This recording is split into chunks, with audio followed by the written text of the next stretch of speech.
guys, welcome back to my channel.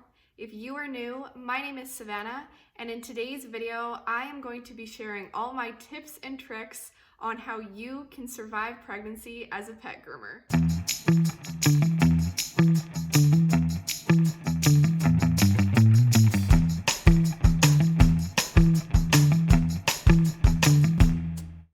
Alright guys, so I assume if you have clicked on this video, you are pregnant. Congratulations! And you probably are also a pet groomer. If you are a pregnant pet groomer, you might be kind of concerned about how you are going to survive, considering that the job is very physically demanding and sometimes it can be kind of gross. So today I'm going to be going through all my tips and tricks of how you can best survive pregnancy. If you don't already know me, my name is Savannah and I own a mobile pet grooming company in Canada called Pause and Relax. This is my daughter Everly. She is now 5 weeks old. I just want to tell you guys that to let you know that right now I am working for myself, but I have tried to make lots of these tips apply to people that are working for companies or also in a salon setting. I also want to say that I had a very easy pregnancy, no major health complications. There was kind of one thing that happened partway through my pregnancy that I'll get into in the video. I also want to say that every pregnancy is different, so in this video I am just speaking from my experience only. I am first going to start off with some general tips of grooming while pregnant. Then I'm going to get into kind of a breakdown of some major milestones that happened in my pregnancy that pertain to me grooming. I'm also going to talk about some products I found helpful and also some foods that helped me when I was incredibly sick. If that interests you, just stay tuned. Okay, so I have a list beside me here so that I don't forget anything. So if I'm looking this way, that would be why. My very first tip is to download all of the pregnancy apps. This is probably a given for anybody that has a smartphone, but I found this especially helpful as a groomer because you could look in the apps every single week and see what symptoms to expect, which I felt like was very helpful for me when I was going to work, knowing what to expect with my body every single week. There is lots of options for pregnancy apps. The two that I mainly used was Pregnancy Plus. This is really cool because it tells you your symptoms to expect, but it also shows you exactly what the baby looks like in real life, if that makes sense. It's a very realistic app. The second app that I loved was What to Expect. This also told you about symptoms and how the baby was developing, but they also have a community tab where there are forums you can join and talk to other moms. The question I often get about being pregnant as a groomer is when you should tell your clients or also when you should tell your workplace. My answer to this would be just whenever you're comfortable. I personally waited until the end of my first trimester, so 13 weeks. Because I am self-employed, I wanted to give my clients lots of heads up that I would be leaving and about when I would be leaving, etc. But I think it's just a good idea to wait until you're comfortable with telling them. To go along with that, my next tip is to set clear boundaries with both your clients and your employer. What I mean by this is I think it's a good idea to give your clients and your employer lots of heads up of when you are going to be leaving on your maternity leave, if that's earlier than your due date, and make sure that they understand your boundaries, that you will not be working past that date with your employer, that there is going to be appointments that you're going to have to attend and you're going to have to book that off on work time, etc. So make sure you set those clear boundaries and they respect you. Also, your doctor might be putting you on a weight limit. You need to make sure that your employer is able to accommodate that and they respect all of the wishes that you have throughout your pregnancy. My next tip, most of these have been about clients, but we're gonna move past that in a bit, is not to get stressed out about clients leaving while you're on maternity leave or just them being mad about you being pregnant. Like everybody says, being pregnant is a miracle. Don't let any grouchy clients tell you that they're mad that you're going to be leaving them. Best advice about you going on maternity leave and potentially losing clients is just don't worry about it.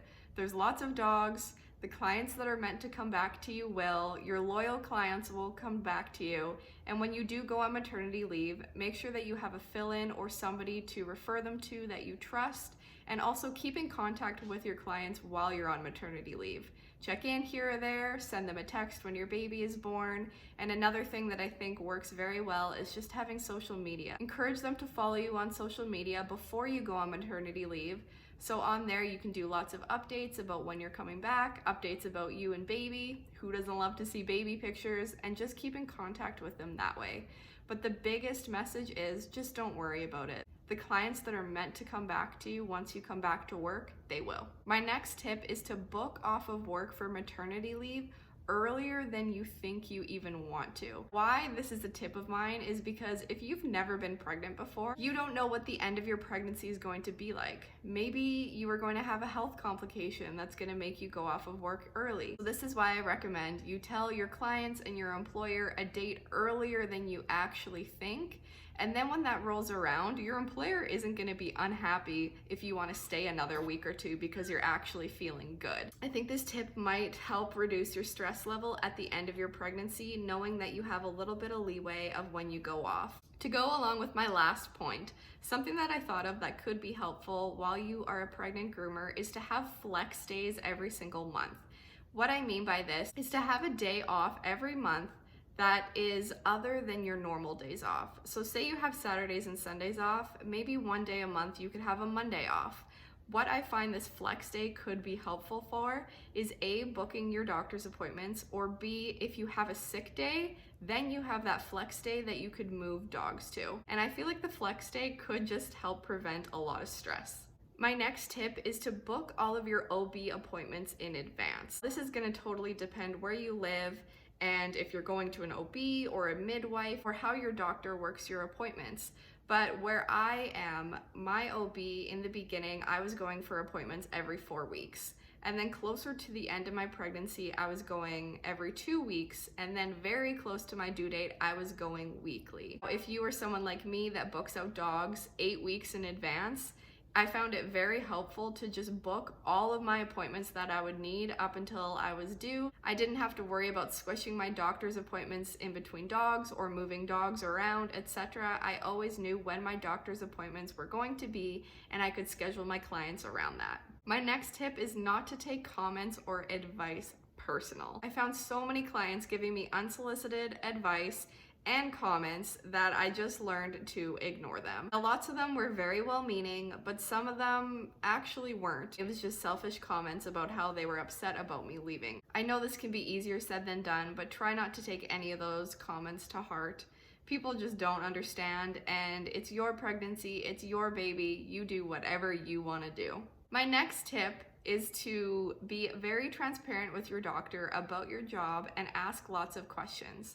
When I first found out I was pregnant, I made sure to ask if at any point in time I would be put on a weight limit of lifting big dogs or things that might impact my work. If you work for somebody, your employer will also be very grateful to know that kind of information well beforehand. So be open with your doctor, explain to them the demands of your job, and see what they recommend for you. My next tip is to train yourself to sit while grooming. If you already sit while grooming, then great. But I am a stander while I groom, and I usually stand for the entire grooming process. It was actually really hard for me to train myself to sit. Now, in the beginning, I didn't really need to sit. But by the end of my pregnancy, when I was getting big and tired, I was very grateful that by that time I was already used to sitting. But do yourself a favor and train yourself to sit from the beginning. You will thank yourself later on. My next tip is learn how to say no. I find lots of us as groomers are people pleasers and also incredibly hardworking. If you work for commission like most groomers do, you know that time equals money. And also when you have a baby on the way, you might want to be making as much money as possible. But learn how to say no to both yourself, your clients, your employer. Listen to your body, lighten your load, be kind on yourself. You are growing freaking life. Learn how to say no when you need to, and please just take care of yourself, because in return, it's taking care of that little baby too. My next tip is kind of funny, but very true. This is that poop bags make great puke bags. I had awful morning sickness, and I was a mobile groomer. So I found that a roll of those poop bags was very helpful to have on hand while I was grooming. If I felt the need to puke, I could just rip one off, puke in the bag, tie it up, and put it in my garbage can. So just remember, poop bags make great puke bags. My very last tip to go along.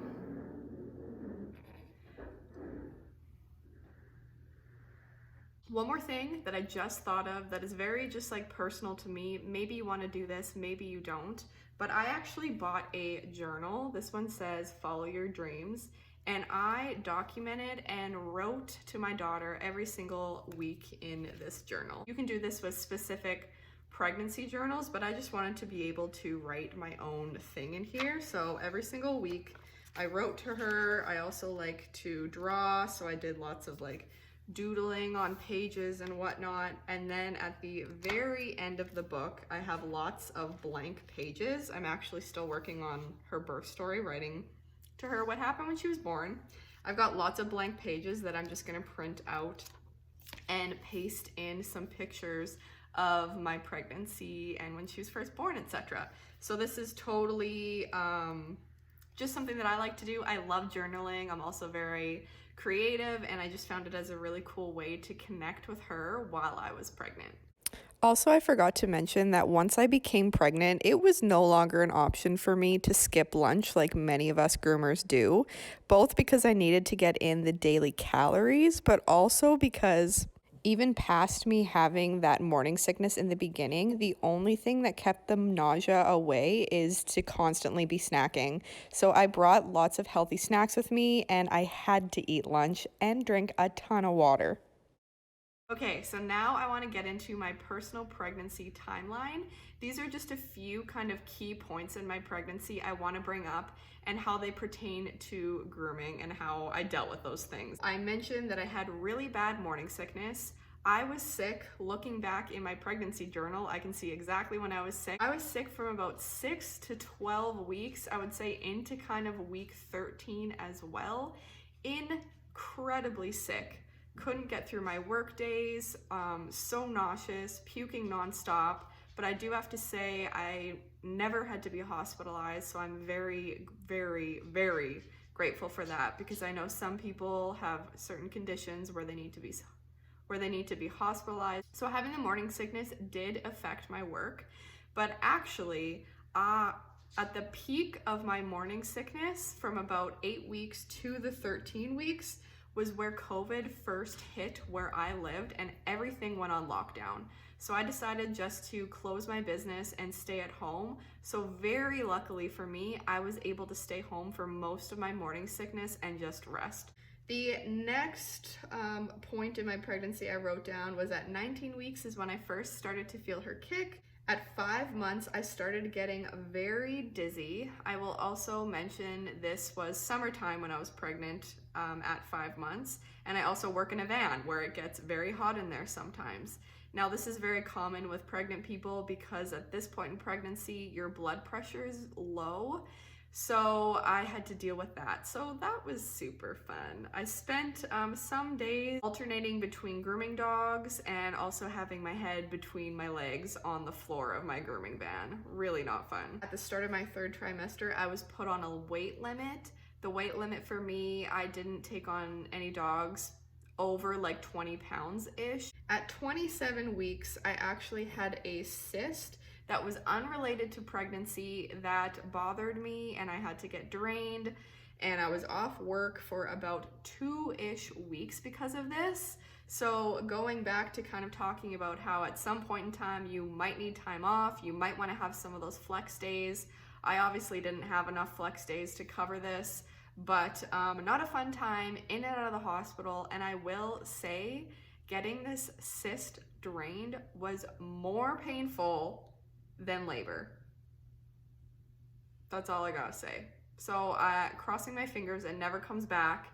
I'm supposed to meet with a surgeon to look into stuff, whatever. The next point I have written down is that around 30 weeks is when I found bending over started to become very difficult. At some point in time in your pregnancy, it's probably gonna get difficult to bend down and pick up those dogs, to maneuver yourself around a table with a big belly. Where my tub's ledge is would hit my stomach, so bending over to wash small dogs in the tub was difficult. Just know at some point in time, you're gonna get kind of uncomfortable grooming while pregnant. And then I also wrote down here, at 36 weeks is when I personally went off work. I know some people groom until the moment they go into labor, but when I talked with my doctor about how physically demanding my job is, she suggested that I go off work sometime around then.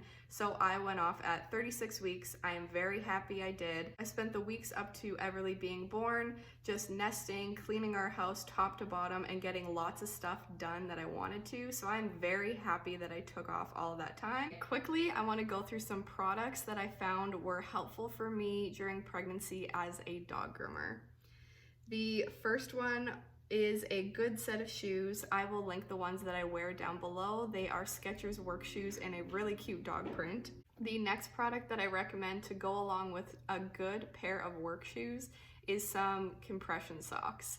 Now, I actually never ended up using these in my pregnancy. Lots of people recommended them to me. I just never ended up going out to get them, but I've heard great things. My next product is a set of maternity scrubs. I actually only bought a pair of maternity pants, which I found very helpful. I wore them all the way through my pregnancy. I just washed them often. They had the kind of stretchy material that goes over your belly. I will link down below a video about my favorite grooming attire, where I also feature my favorite maternity grooming attire, and I actually was able to make my scrub tops work all the way through my pregnancy until I went off work, so I never had to buy any maternity related scrub tops. Next, a product I highly recommend is a big water bottle. I got one of the big stainless steel thermo flask water bottles from Costco. When you're pregnant, you have to drink a shit ton of water. So I highly suggest a stainless steel water bottle that keeps your water nice and cold. Next, some of the medications that saved me were Tums and Tylenol, both things that are safe to take in pregnancy. Tums obviously for heartburn near the end, and Tylenol for aches and pains. You are not allowed to take Advil, so I did take Tylenol here and there. I really tried to limit my use of taking it, but it is safe to take. Next is a heat pack. Now in the beginning, I was just using one of those bags that you throw in the microwave, but by the end, I actually ended up borrowing a electric heat pack from my in-laws, and that was a freaking lifesaver. Near the end, my back absolutely killed me, especially after a hard day grooming. So I highly suggest a heat pack. Some people prefer ice over heat, so if that's you, get yourself a good ice pack. But yeah, that honestly saved me. Next product is a fan. I'm talking about a fan while I was working, because being pregnant in the summer, working in a van, it got freaking hot in there. I do have an AC, but I also brought in a big oscillating fan to put behind me and blow on my back the entire time while I was grooming, because being pregnant, I was so hot, and also it being summer and me being dizzy was not a good mix. The fan we also used in our bedroom sometime as well. So if you are a pregnant mama in the summer, you might want to invest in a good fan. Now, the last product that I have on my list here that I actually am still using postpartum is a pregnancy pillow, specifically the Snuggle. I will link it down below, but this is essentially just a really large body pillow in like a big C shape. But as you start getting bigger, it is very helpful. I use the one part as a pillow, and then I wrap it all the way around me through my legs as well. And I honestly love it so much that I can't even give it up after pregnancy. They are a little bit expensive. My husband bought me mine on Mother's Day, but honestly, worth the investment, 110%. Made sleeping so much more comfortable when I got huge being pregnant. So last category that I'm gonna fly through as quick as I can, I just want to talk about some foods that I found really helpful when I was struggling with morning sickness. Most of these are pretty basic things that you just eat when you're feeling sick in general. So in the beginning, when I was really sick, I literally lived off of saltines and water, and sometimes would not eat like anything all day. So that was a staple for me. It's just some really salty saltines. Once I was able to stomach a little bit more, then I moved myself up to Ritz crackers, and then Ritz crackers with the cheese in the middle, then toast the cheese whiz, and then eventually nuts, eventually toast with peanut butter. And also something that some people recommend if you're struggling with nausea is actually sour things. So I realized this trick kind of near the end of me having morning sickness, but I actually really enjoyed eating Sour Patch Kids. Now the one thing I will say is the one day I threw them up and it burned super bad on the way up, so then I stopped eating those for a while. But I did find that the sour did kind of help temporarily. So I think that is all the tips and tricks that I have for getting through pregnancy being a pet groomer. If you are a pet groomer and you've been pregnant before and you have any tips for any expecting mamas, please leave them in the comments down below, as I know that I am probably missing something, or just based on my experience, maybe there's something that I just don't even realize that could have helped me or could help someone else. If you haven't already, I encourage you to hit that subscribe button down below, as I upload new videos every single week about dogs, my life, my job, and whatever the heck I feel like. Thanks so much for watching today, guys. I'll see you in my next video. Let's do a little look at the baby. Little 5-week-old Everly. Been sleeping the whole time like a good girl. Thanks, guys. See you next time.